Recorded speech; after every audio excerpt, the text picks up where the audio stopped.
ಅಂದರೆ ನಾವು ಅವ್ರ ಹತ್ರ ಕೆಲಸ ಮಾಡದೇ ಇರ್ಬೋದು, ಬಟ್ ಅವರನ್ನು ನಾವು ಗುರುಗಳು ಅಂತ ನಾವು ಸ್ವೀಕರಿಸಿದ್ದೀನಿ ಕೂಡ. ಈ ಉಪೇಂದ್ರ ಸರ್ ಆಗಿರಲಿ, ಸೊ ಅವರ ಇನ್ಸ್ಪಿರೇಷನ್ಸ್ಗಳು ಈ ಪುಟ್ಟಣ್ಣ ಕಣಗಾಲ್ ಸರ್ ಆಗಲಿ. ಊಟನೂ ಸರಿಯಾಗಿ ಸಿಗ್ತಿರ್ಲಿಲ್ಲ ಅಲ್ಲಿ, ಬರೀ ಮ್ಯಾಗಿ, ಆ್ಯಪಲ್ ಅಷ್ಟೇ. ನಮ್ಗನ್ಸ್ತಿತ್ತು ನಮಗೆ ನಮ್ಮದು ಸೌತ್ ಇಂಡಿಯನ್ಸ್ ನಾವೆಲ್ಲ ಆಗಿರೋದ್ರಿಂದ ನಮಗೆ ಅನ್ನ ಸಾಂಬಾರು, ನಾನ್ ವೆಜ್, ಚಿಕನ್ ಆ ಥರ ಎಲ್ಲ ಬೇಕು ಅಂತ ಅನಿಸ್ತಿತ್ತು, ಯಾವಾಗ ಹೋಗ್ಬಿಡ್ತೀವಿ ಅಂತ. ನಾನು ಯಾಕೆ ಸಿನಿಮಾ ಮಾಡಬೇಕು ಅನ್ನೋದಕ್ಕೆ ಒಂದು ಕಾರಣ ಇದೆ, ಅದು ನಮ್ಮ ತಾತನ ಆಸೆ. ಸೊ ಜಯಸಿಂಹ ಅವ್ರ ಬಗ್ಗೆ ಕೇಳಿದ್ರೆ, ಈಗ ನಾಯಕ ನಟಿ ಸೌಮ್ಯ ಜೊತೆಗಿದ್ದಾರೆ. ಸೌಮ್ಯ, ವೆಲ್ಕಮ್. ತುಂಬ ಒಳ್ಳೆ ಪಾತ್ರ, ಅಂದರೆ ಮೊದಲನೇ ಚಿತ್ರಕ್ಕೆ ಈ ಥರದೊಂದು ಪಾತ್ರ ಸಿಗೋದು, ಈ ಥರದೊಂದು ಪರ್ಫಾರ್ಮ್ ಮಾಡೋದು ಅದೃಷ್ಟನೇ ಸರಿ. ಸೊ ನಿಮ್ಮ ಪಾಲಿಗೆ ಅದಾಗಿದೆ. ಮೊದಲಿಗೆ ಕಂಗ್ರ್ಯಾಚುಲೇಷನ್ಸ್. Thank you sir. ಈ ಒಂದು ಅವನಿರಬೇಕಿತ್ತು ಸಿನಿಮಾ ಹೇಗೆ ಸಿಕ್ತು ಅಂತ? ಸರ್, ಇದು ನಾನು ಕಾಲೇಜ್ ಟೈಮಲ್ಲಿ ಇರಬೇಕಾದ್ರೆ ನಮ್ಮ ಮಾವ ಕಡೆಯಿಂದ ಆಪರ್ಚುನಿಟಿ ಸಿಕ್ತು. ಆಡಿಷನ್ ಅಟೆಂಡ್ ಮಾಡಿದೆ. ಸರ್ ಸೆಲೆಕ್ಟ್ ಮಾಡಿದ್ರು, ಒಂದು ಕತೆ ಕೇಳಿದೆ, ತುಂಬಾ ಇಷ್ಟ ಆಯಿತು. ಇದು ನನಗೆ ಚಾಲೆಂಜಿಂಗಾಗಿ ನಾನು ಯಾಕೆ ತಗೋಬೇಕು, ನಾನು ಯಾಕೆ ಸಿನಿಮಾ ಮಾಡಬೇಕು ಅನ್ನೋದಕ್ಕೆ ಒಂದು ಕಾರಣ ಇದೆ ಸರ್. ಅದು ನಮ್ಮ ತಾತನ ಆಸೆ. ಯಾವಾಗಲೂ ಹೇಳೋರು, ರಾಜ್ಕುಮಾರ್ ಸರು ಅವ್ರದ್ದು ಅವಾಗಿಂದ ಚಿಕ್ಕ ವಯಸ್ಸಿಂದನೂ ನಾವು ನೋಡ್ಕೊಂಡು ಬಂದಿರೋದು. ಈ ಥರ ರಾಜ್ಕುಮಾರ್ ಸರ್ ಅವ್ರು ಸತ್ತೋದ್ರೂ ಅವ್ರ ನೇಮ್ ಇರುತ್ತೆ, ಸೊ ನೀನು ಅದೇ ಥರ ಒಂದು ಸಿನಿಮಾ ಮಾಡು, ನೀನು ಮಾಡು ಅಂತ ಯಾವಾಗಲೂ ಹೇಳ್ತಾಯಿದ್ರು. ಅದು ನನಗೆ ಯಾವಾಗಲೂ ಅದು ನಾನು ಅಷ್ಟು ಇಂಟ್ರೆಸ್ಟ್ ಇರಲಿಲ್ಲ.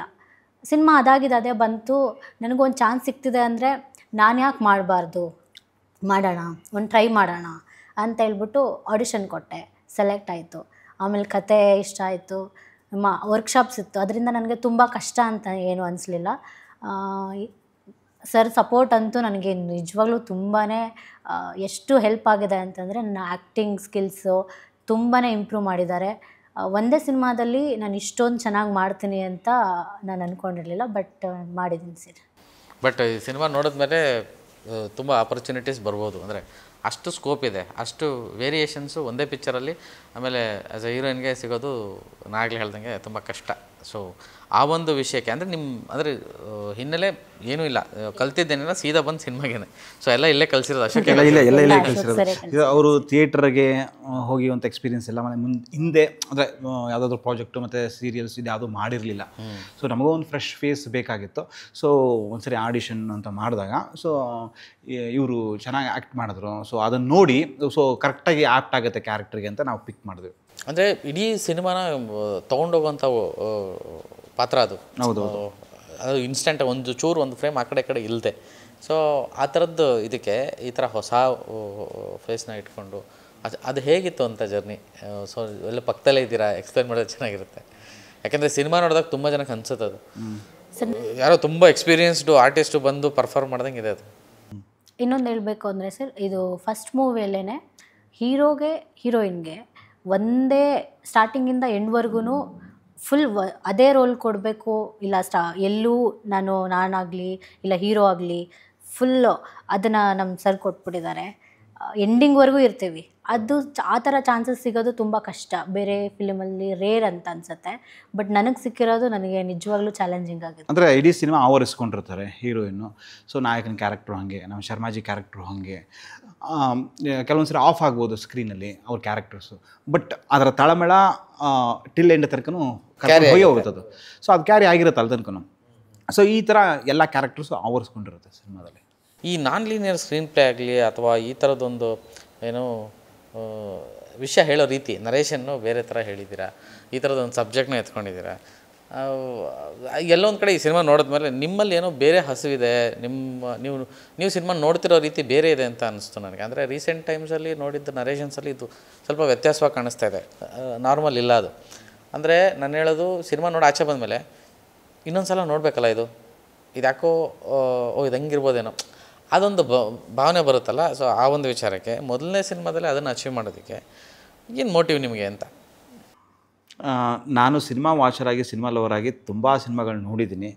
ಸೊ ಅದರಲ್ಲಿ ನಮ್ಮ ಅಂದರೆ ನಾವು ಅವ್ರ ಹತ್ರ ಕೆಲಸ ಮಾಡದೇ ಇರ್ಬೋದು, ಬಟ್ ಅವರನ್ನು ನಾವು ಗುರುಗಳು ಅಂತ ನಾವು ಸ್ವೀಕರಿಸಿದ್ದೀನಿ ಕೂಡ. ಈ ಉಪೇಂದ್ರ ಸರ್ ಆಗಿರಲಿ, ಸೊ ಅವರ ಇನ್ಸ್ಪಿರೇಷನ್ಸ್ಗಳು ಈ ಪುಟ್ಟಣ್ಣ ಕಣಗಾಲ್ ಸರ್ ಆಗಲಿ. So cinema industry, Kannada cinema industry ಯಾರ್ಯಾರು ಹಿಂದೆ ಒಳ್ಳೊಳ್ಳೆ ಸಿನಿಮಾ ಮಾಡೋ ಡೈರೆಕ್ಟರ್ಸ್ ಎಲ್ಲರೂ ನಮ್ಮ ಗುರುಗಳೇ, ಮಾಡ್ತಿರೋರು ಗುರುಗಳೇ ಆಗಿರ್ತಾರೆ. ಸೊ ಅವ್ರ ಮೂಲಕ ಒಂದಷ್ಟನ್ನು ನಾವು ತಲೆಗೆ ಹಾಕ್ಕೊಂಡು ಸೊ ಈ ಥರ ನಾನ್ ಲೀನಿಯರ್ ಸ್ಕ್ರಿಪ್ಟನ್ನು ಮಾಡುವಂಥದ್ದು. ಸೊ ಇದು ಅದಕ್ಕೆ ಅಂದರೆ ನಮ್ಮ ಮನಸ್ಸಿಗೆ ಬರುವಂಥದ್ದು ಫಸ್ಟೇ ಉಪೇಂದ್ರ ಸರ್. ಸೊ ಅವರು ತಲೆಗೆ ಬಂದ್ಬಿಟ್ಟಿರ್ತಾರೆ. ಅಂದರೆ ತುಂಬ ಸೂಕ್ಷ್ಮ ಈ ವಿಚಾರಗಳು. ಅಂದರೆ ನೀವು ಲೈನ್ ಓಕೆ, ತುಂಬ ಈಸಿಲಿ ಲೈನ್ ಪಿಕ್ ಮಾಡಿದ್ದೀರಾ, ಆದರೆ ಅದಕ್ಕೊಂದು ಕತೆ ಕಟ್ಟುವಿಕೆ ಮತ್ತು ಅದನ್ನು ಹೇಳೋದ್ರಲ್ಲಿ ಅದು ಈ ಟ್ರಿಕ್ಕಿ. ನಾನು ಅದನ್ನೇ ಹೇಳಿದ, ಸಿನಿಮಾ ನೋಡ್ಕೊಂಬಂದಮೇಲೆ ಇನ್ನೊಂದು ಸಲ ನೋಡಬೇಕಲ್ಲ, ಏನೋ ಬೇರೆ ಏನೋ ಹೇಳಕ್ಕೆ ಹೋಗಿದಾರಲ್ಲ ಅನ್ನೋದೊಂದು ಫೀಲ್ ಬರುತ್ತೆ. ಅದೇ ಈಗ ಅವನಿರಬೇಕಿತ್ತು ಸಿನಿಮಾದಲ್ಲಿ ನಿಮಗೆಲ್ಲವನ್ನೂ ಕಾಣಿಸೋಕ್ಕೆ ಶುರುವಾಗುತ್ತೆ. ಸೊ ಸ್ಕ್ರೀನ್ ಪ್ಲೇಯಲ್ಲಿ ನೀವು ಹಿಂಗೆ ಹೋಗ್ತಾ ಇರ್ತೀರ, ಸಡನ್ ಟ್ವಿಸ್ಟ್ ಬರುತ್ತೆ. ಸೊ ಆ ಟ್ವಿಸ್ಟಿಗೆ ಇನ್ನೊಂದು ಅರ್ಥ ಬರುತ್ತೆ, ಮತ್ತು ಆ ಟ್ವಿಸ್ಟ್ ಮತ್ತೆ ಕಂಟಿನ್ಯೂ ಆಗುತ್ತೋ ಮತ್ತೆ ತಿರ್ಗಾ ವಾಪಸ್ಸು ಕಂಟಿನ್ಯೂ ಆಗಲ್ವೋ, ಇದೆಲ್ಲವೂ ಮೇಳೈಸ್ಕೊಂಡು ಹೋಗ್ತಿರುತ್ತೆ till end of the cinema end ತನಕನೂ ಅವನಿರಬೇಕಿತ್ತು ಕರೆಸ್ಕೊಂಡು ಹೋಗುತ್ತೆ. ಸೊ ಇದು ಈಗ ನಾವು ಅಸಿಸ್ಟೆಂಟ್ ಡೈರೆಕ್ಟರ್ ಆಗಿದ್ದಾಗ ಸಿನಿಮಾ ಇಂಡಸ್ಟ್ರಿಗೆ ಬರದೇ ಇರೋದಕ್ಕಿಂತ ಹಿಂದೆನೂ ಕೂಡ ಪ್ರತಿಯೊಬ್ಬರು ಸಿನಿಮಾ ಲವರ್ ಆಗಿ, ಈಗ ಒಂದು ಸಿನಿಮಾ ಏನಾದರೂ ಸಣ್ಣ ತಪ್ಪುಗಳು ಅಥವಾ ನೋಡೋಕ್ಕಾಗದೇ ಇರುತ್ತೆ, ಸಣ್ಣ ಏನಾಗಿತ್ತು ಅಂತಂದರೆ ಆ ಪ್ರೇಕ್ಷಕನೇ ಹೇಳ್ಬಿಡ್ತಾನೆ, ಹಿಂಗೆ ಮಾಡಬೇಕಾಗಿತ್ತು ಅಥವಾ ಹಂಗೆ ಮಾಡಬೇಕಾಗಿತ್ತು ಅಂತ ಅವನೇ ಹೇಳ್ಬಿಡ್ತಿರ್ತಾನೆ. ಸೊ ಅದು ನಾವಾಗ ಮುಂಚೆ ಬಂದು ಅದಾದಮೇಲೆ ಸಿನಿಮಾ ಇಂಡಸ್ಟ್ರಿಗೆ ಬಂದಿರೋದ್ರಿಂದ ಸೊ ನಮ್ಮ ಕರೆಕ್ಷನ್ ನಾವೇ ಮಾಡ್ಕೋತಾ ಹೋಗ್ತಿರ್ಬೇಕು. ಸೊ ಈ ಸಿನಿಮಾ ಪ್ರತಿಯೊಬ್ಬ ಆಡಿಯನ್ಸ್ಗೂ ಅವನಿರಬೇಕಿತ್ತು ಸಿನಿಮಾ ಅದನ್ನು ಪೂರೈಸುತ್ತೆ ಅಂತ ನನ್ನ ಅನಿಸಿಕೆ. ಇನ್ನೊಂದು 2 ಹಾಡು 3 ಹಾಡು ಅಂದರೆ ಶಿವಶಿವನು ಓಕೆ, ಅಷ್ಟು ಹಾಡಲು ಸೌಮ್ಯ ಇರ್ತೀರಿ. ಆ್ಯಂಡ್ ಈ ಹಾಡುಗಳ ಕಾನ್ಸೆಪ್ಟ್ ಬಗ್ಗೆ ನಾನು ಮಾತಾಡಬೇಕು, ಮ್ಯೂಸಿಕ್ ಡೈರೆಕ್ಟರ್ ಜೊತೆ ಆಮೇಲೆ ಮಾತಾಡೋಣ. ಬಟ್ ಸೌಮ್ಯ ಇರೋದ್ರಿಂದ ಕೇಳ್ತಾ ಇದ್ದೀನಿ. ಅಂದರೆ ಆ ಕೊರಿಯೋಗ್ರಫಿ ಮಾಡೆಲ್ ಇದೆಯಲ್ಲ, ಓ ಹೃದಯ, ಅದು ಅಂಧಕಾಲತಿಲೆ ಆಗಿರ್ಬೋದು, ಮತ್ತು ಒಂದು ಆ ಬಿಟ್ ಸಾಂಗ್ ಒಂದು ಬರುತ್ತಲ್ಲ, ಹೌದು ಅದು. ಸೊ ಇದೆಲ್ಲವೂ ಕೂಡ ತುಂಬ ಮೆಟಾಫರ್ಗಳಾಗಿಯೇ ಕಾಣೋಕ್ಕೆ ಶುರುವಾಗುತ್ತೆ. ಅಂದರೆ ನಾನು ಹೇಳ್ತಿರೋದು ತುಂಬ ಹಂಗನ್ಬಿಟ್ಟು ಬುದ್ಧಿಜೀವಿಗಳ ಪಿಕ್ಚರು ಅಂದರೆ ಆ ಥರದ್ದಲ್ಲ, ತುಂಬ ಪ್ರಾಕ್ಟಿಕಲಾಗಿ ಕತೆ ಹೇಳಿದರೆ ತುಂಬ ಪ್ರಾಕ್ಟಿಕಲ್ ಆಗಿದೆ ವಿಷಯ. ಇದರ ಜೊತೆಗೆ ಒಂದಷ್ಟು ಏನು ಸಾಂಕೇತಿಕವಾಗಿ ಒಂದಷ್ಟು ವಿಷಯಗಳನ್ನ ಹಾಡುಗಳಲ್ಲಿ ಹೇಳಿರೋದು ಅಥವಾ ಇದು ಅದು ಹೇಗಾಯಿತು ಅಂತ ಐ ಮೀನ್ ಡ್ಯಾನ್ಸ್ ಆಗಿರ್ಬೋದು ಅಥವಾ ಇದಾಗಿರ್ಬೋದು, ಅದು ಆ್ಯಕ್ಚುಲಿ ತುಂಬ ವೈರಲ್ ಕೂಡ ಆಯಿತು, ಅಂಧಕಾಲತಿಲೆ ಹಾಡಿತ್ತು. ನಾನು ಬೇಸಿಕಲಿ ಡ್ಯಾನ್ಸರ್ ಅಲ್ಲ ಸರ್. ಈ ಥರ ಸ್ಟೆಪ್ಸ್ ಎಲ್ಲ ಇರುತ್ತಮ್ಮ, ನೀವು ಮಾಡಿ, ಆಕ್ರೋಬೆಟಿಕ್ಸ್ ಟೈಪ್ ಬರುತ್ತೆ ಅಂತೆಲ್ಲ ಒಂದು ರೆಫರೆನ್ಸ್ ಕಳಿಸ್ತಾಯಿದ್ರು. ನಾನು ಅವಾಗ ಕಷ್ಟ ಆಗ್ತಿತ್ತು ನನಗೆ. ಪ್ರಾಕ್ಟೀಸ್ ಇರುತ್ತೆ, ಏನಿಲ್ಲ ನೀವು ಮಾಡ್ಬೋದು, ಮಾಡಿ ಅಂತ ಹೇಳ್ತಾಯಿದ್ರು. ಆಮೇಲೆ ಸರ್ ಅಷ್ಟೆಲ್ಲ ಹೇಳಿ ಮಾಡೋಣ ಅಂತ ಹೇಳ್ಬಿಟ್ಟು ಹಂಗೆ ಪ್ರಾಕ್ಟೀಸ್ ಟೈಮಲ್ಲಿ ಟ್ರೈ ಮಾಡಿ ನನಗೆ ಆ ಥರ ಬಂದೇ ಬಿಡ್ತು ಸರ್. ಇವಾಗ ನಾನು ಏನೇ ಬ್ಯಾಕ್ ಬೆಂಡ್ ಆಗಲಿ ಇಲ್ಲ ಏನಾದರೂ ಆಗಲಿ ಮಾಡ್ತೀನಿ.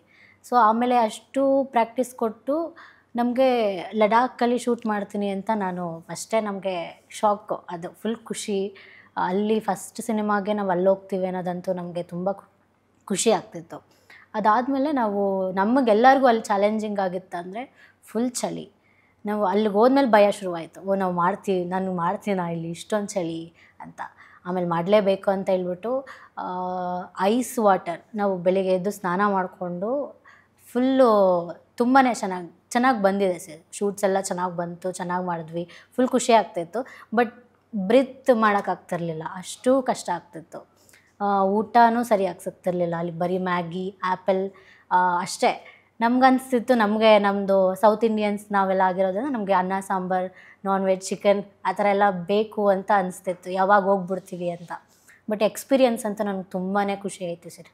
ಚೆನ್ನಾಗಿತ್ತು, ಸಾಂಗ್ ಶೂಟು ಎಲ್ಲ ಚೆನ್ನಾಗಿತ್ತು ಸರ್. ಎಸ್ಪೆಷಲಿ ಕಾರ್ ಮೇಲಿಂದ ಜಂಪ್ ಮಾಡ್ತೀರಿ ಅಂದರೆ ಆ ಥರದ್ದು ಸನ್ನಿವೇಶಗಳು. ಮತ್ತು ಇಲ್ಲಿ ಏನೋ ಒಂದು ಶಾರ್ಟ್ ಇದ್ರಲ್ಲಿ ಕಟ್ ಮಾಡೋದು, ಮತ್ತು ಆ ಸಮುದ್ರ ಬೀಚ್ ಹತ್ರ ಹೋಗ್ತೀರಿ. ಅಂದರೆ ಅಲ್ಲಿ ನಾಯಕ ನಾಯಕಿಯ ಏನು ಒಬ್ಬರು ಇಷ್ಟ ಆಗುತ್ತೆ, ಇಷ್ಟ ಆಕಾಶ ಮತ್ತು ಆ ಒಂದು ಏನು ಅವನು ಬ್ಲೈಂಡಾಗಿ ಒಪ್ಸೋ ಥರ. ಅಂದರೆ ಹೆಂಗೆ ಹೇಳೋದು ಗೊತ್ತಾಗ್ತಿಲ್ಲ ನನಗೆ. ಅಂದರೆ ಈಗ ಹುಡುಗನಿಗೆ ಇಷ್ಟನೇ, ಬಟ್ ಬೇಡ ಈಗ ನಂಗೆ ಸದ್ಯಕ್ಕೆ.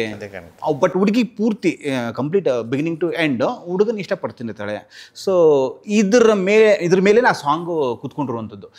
ಹುಡುಗಿಗೆ ಇಷ್ಟ ಇದೆ, ಹುಡುಗನಿಗೆ ಇಷ್ಟ ಇಲ್ಲ. ಸೊ ಅದು ಒಂದು ಪಾಯಿಂಟಲ್ಲಿ ಸೊ ಆ ಟ್ರಾನ್ಸಿಷನ್ಗಳನ್ನು ಬಳಸಿದ್ದೀವಿ. ಇಷ್ಟ ಆಗುತ್ತೆ ತಳ್ಳಿಬಿಡ್ತಾನೆ. ಮೇ ಬಿ ಸಾಂಗ್ ಮಾಡ್ಬೇಕಾದ್ರೆ ಅಂಧಕಾಲತಿಲೆ ಅದು ತುಂಬ ದೊಡ್ಡ ಹಿಟ್ ಆಗುತ್ತೆ ಅನ್ನೋ ಥರದ್ದು ಹೌದು ವಿಷಯ ಸಿಗುತ್ತೆ. ಆ ರೆಟ್ರೋ ಸ್ಟೆಪ್ಸು ಸ್ಟೈಲು ಮತ್ತು ಮುದುಕಿ ಆಗೋದು ಅಂದರೆ ಹೌದು. ಸೊ ಅದನ್ನು ಹೇಳಿದ್ವಿ, ಈ ಸಿನಿಮಾದಲ್ಲಿ ತುಂಬ ಚೇಂಜ್ ಓವರ್ಸ್ ನಿಮ್ಮ ಪಾಲಿಗೆ ಸಿಕ್ಕಿದೆ ಅಂತ.